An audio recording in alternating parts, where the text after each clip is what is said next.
Tonight, the family of a missing woman is breathing a sigh of relief after she's found alive. The director of Rise St. Lucia Inc. calls for suicide awareness to be dealt with at a more serious level. And rescue efforts on Abaco Island have now turned into missions to recover the dead. Thank God for Western Air that came to deliver some stuff, and they decided that they were going to carry as much people as they can, and they did it for free. They did it for free. We have the details of these stories and more coming up. This is the Hot 7 Nightly News with Lovelace and Amy Joseph. Good evening. It is Wednesday, the 11th of September 2019. Welcome to the Hot 7 TV Nightly News. We're on Flow, channel 117, also being simulcast on Kiss FM. You can also watch on our website. It's www.caribbeanhottv.com or on our free Caribbean Hot FM mobile app. I'm Lovely St. Amy Joseph. Thank you for joining us. The family of 71-year-old Gloria James is counting blessings. They feared the worst after she went missing on Friday, the 6th of September, but on Wednesday she was found by a search party in the bushes of her community in Babonneau. She had minor injuries, but she is expected to be fine. Solange Alfred tells us more. Family of 71-year-old Gloria James are breathing a sigh of relief after their missing relative is found safely in a bushy area in the community of Babonneau. Niece of Gloria James, Petal James, who provided media with information regarding her aunt in a previous broadcast of the Hot 7 Nightly News, gave details surrounding the recovery of her aunt on Wednesday, 11th September. This morning, we got a call from the police that someone retrieved her bag in the Debara area, and a search party was put into place along with the police officers from Babonneau and the Grizzly Police Station and residents of the Debara community. We found her in a bushy area in the community. She was a little bit disoriented, but she's alive and well. It's been stressful, a lot of calls coming in, a lot of uncertainty, but now that we know that she's okay, the stress is off and the family feels a little more relieved. James says the process of searching through the bushy area to finally find their missing relative caused some family members to be overwhelmed. Some family members did break down, tears of joy, I would say. And present, she's at the hospital. Yeah, she's at the hospital. We're just waiting for a doctor to give the okay that she's okay and she wasn't interfered with. Nobody took advantage of her, and she could probably go back. James went on to express the family's deepest gratitude to everyone who played a part in finding her aunt safely. On behalf of the James family, we'd like to thank all the people on social media for putting out the message, for forwarding the pictures. We'd like to thank DDS for running the story, NBC, Hot 100, Pitting involved that gave me a call, the police station, the Grizzlet and Babonneau police officers, the guys from the Debara area who actually went under the bush with us. We are so grateful to all of you. Gloria James went missing on Friday, 6th September. 6 days after, on Wednesday, 11th September, she is safely back home with her family. Reporting for Hot 7 News, I am Solange Alfred. Thank you, Solange. An 11th hour announcement regarding the commencement of classes on Wednesday did not discourage students of the new St. Lucia Sports Academy from making their way to their temporary school grounds. Continuing construction works and high levels of dust on the compound of what was formerly known as the Grizzly Secondary School, now the National Sports Academy, necessitated that school commence at the Pastoral Center in Marisil. Jacques Wooding has been following these developments closely. September 11th, 2019 was not commissioned as the first day of the 2019 to 2020 school year. That statement stands unless you are a student of the St. Lucia Sports Academy, who today will begin their educational journey with the Sports Academy at Eastwinds at the Pastoral Center. We touched base with students and staff as they hosted a prayer ceremony to begin the school year. I'm actually very, very optimistic. I know it's a new vision, it's a new initiative. And although newness can bring its own challenges, as a staff, we are up to the challenge. We're all geared up and we are ready to infuse our students to make them as energized as they can be so that they can achieve a level of success this school year. It's just a matter of a temporary housing for our students so that we can get them back into the frame of mind for their academic pursuits. We have already lost some time and we know how important it is for our students to get back on track. And so we had to seek an alternative solution in an effort to overcome this challenge, okay? Because schooling is not necessarily about the building, but it's the impartation of knowledge. And wherever we are, we can do that. For me, I'm very excited. Everyone is excited for the new school. The teachers are excited. And to see the new school opening, we're excited about our uniforms.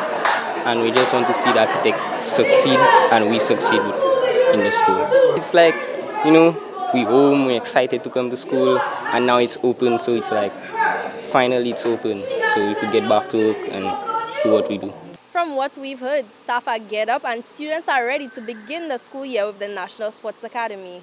For Hot 7 News, we will continue to follow this story. I am Jacques Wooding. The month of September is observed as Suicide Prevention Awareness Month, regarded as a time to reach out to individuals affected by suicide and also those suffering from depression and anxiety, which oftentimes lead to suicidal thoughts. Director of Rise St. Lucia Inc., Dr. Stephen King, says the matter needs to be addressed with a level of seriousness when suicidal tendencies are exhibited by a friend or family member. He says society oftentimes neglects signs of suicidal behavior. Solange Alfred reports. The death of a loved one is always tragic. Suicide is the taking of one's own life.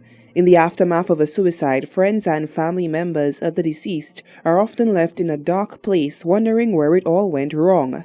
The month of September is observed as Suicide Prevention Awareness Month, and Director of Rise St. Lucia, Dr. Stephen King, says knowing the signs of suicidal behavior is the first step in preventing someone from taking their own life. Suicide and the issue of suicide is a serious problem in all societies, but of course especially ours. Yes, it is fueled by depression, anxiety, substance use and abuse, and other mental health issues, other mental health disorders. People need to take it seriously.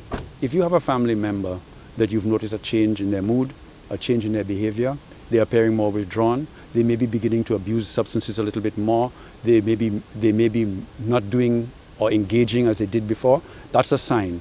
If they begin to tell you about how they can escape, they can get out of this, be careful, because when they are very depressed, their get out is often thinking about suicide. Conversely, Dr. King touched on the issue of mental illness as he described the mood disorders like depression and anxiety as fueling suicidal thoughts. He says, as a society, the manner in which traumas are dealt with is cause for concern. Growing mental health issues fuel substance abuse because people look for substances to escape, relieve them of the pain and trauma, emotional trauma that they're experiencing. And alcohol is, of course, the most readily available. And so they use it. The problem is it's a loser strategy because you get into more problems using alcohol in that manner. And you can see it. You can't blame the youth for this. You have to blame the society that is not supporting the youth, that is fostering the mental problems in the youth and making alcohol readily available to them. And instead, and even when it does happen and we see it in our face, our response is, what's our response? That these youth are irresponsible and you know, no good. No, that's back to the same problem. You're not addressing the root problem. Why are the youth finding themselves in that situation? And what can we do to correct it? Which is how we should be thinking.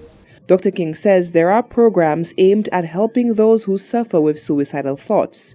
He explains one such initiative dubbed Safe Talk. So we have a thing called Safe Talk that we were trained in, which is a suicide awareness talk. We trained about 90 people in it. We would like to train more people in Safe Talk.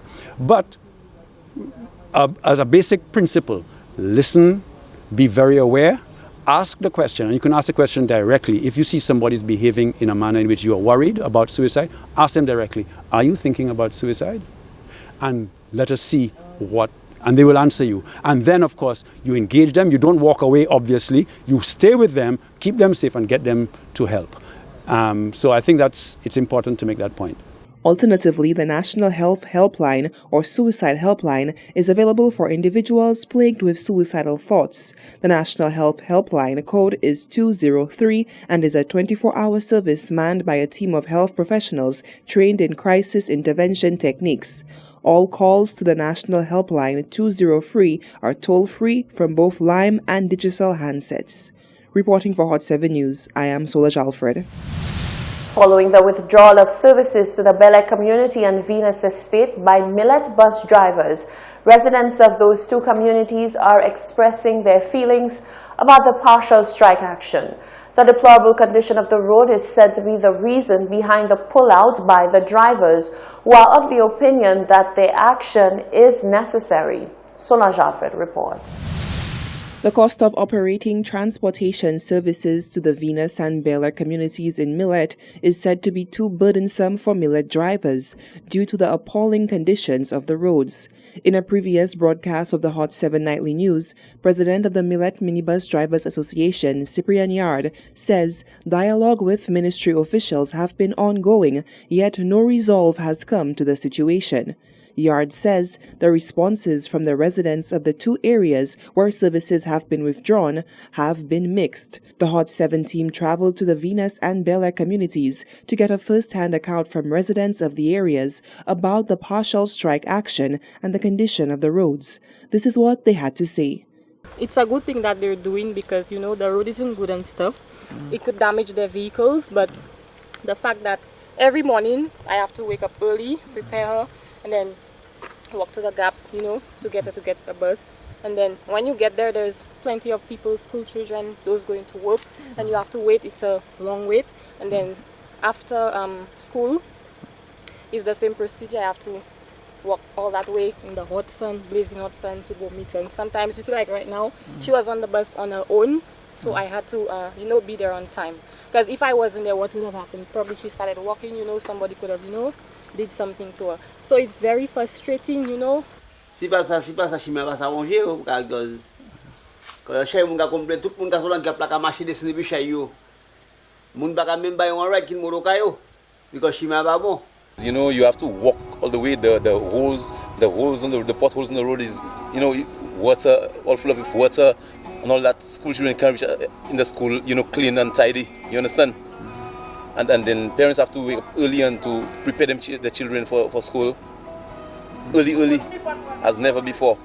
Because the bus drivers don't want to come inside there, and it's affecting the parents, it's affecting school children, it's affecting the residents, everybody. I'm just asking the authorities to do something for us inside the Bel Air. It looks like as if we are neglected inside the Bel Air. In the night time, it's more difficult for the people. Up to this afternoon, I give a lady a ride coming to my farm there. She tell me now that she could do it, but what's about in the night? No lights on the road, plus the road bad if drivers not coming in. So she's finding it, and she's working in the hotel. She's finding it's a bit scare now when she will have the night shift and that situation still carries on. That is a very, very, very bad situation. I think the minister and who is in charge should look into that road. For so long, it was just empty promises. It's time now for the road to fix. We have to take actions now to see for the people to see what's going on. It's bad, but at the same time it's good. It's time for them to fix the road, because I was just on a bus and the driver was telling me how much tires and like 3 sets of tires for the year, and it is very costly. They have to change the brakes every 3 months. It's very costly. With the young ladies walking at night. And no bus. And no bus. Anything can happen to them. We have bananas. There's a big spot of darkness. And anything can happen. Just recently they entered somebody's house up a Sarat and killed a person. So they have thieves, people kidnapping people and killing people all around. Okay. So it's not a good thing. So the government should step up right now. Step up and at least fix the road for the people. I'm standing in one right now. Meanwhile, President of the Millet Minibus Drivers Association says no demands have been made as to the manner in which the roads should be fixed. We have never indicated to the government that it has to be done for full resurfacing. When we last met with the government, we identified certain areas that where full servicing was absolutely needed, and we identified other areas where the patch job could work as a temporary measure. To date, we have not seen any of this forthcoming. Yard says the association has written to the Ministry of Infrastructure and Minister with responsibility for transport, Guy Joseph, who is also the parliamentary representative for the Bel Air community. Yard explains, to date, the Millet Minibus Association has had no response from ministry officials. Reporting for Hot 7 News, I am Solaj Alfred.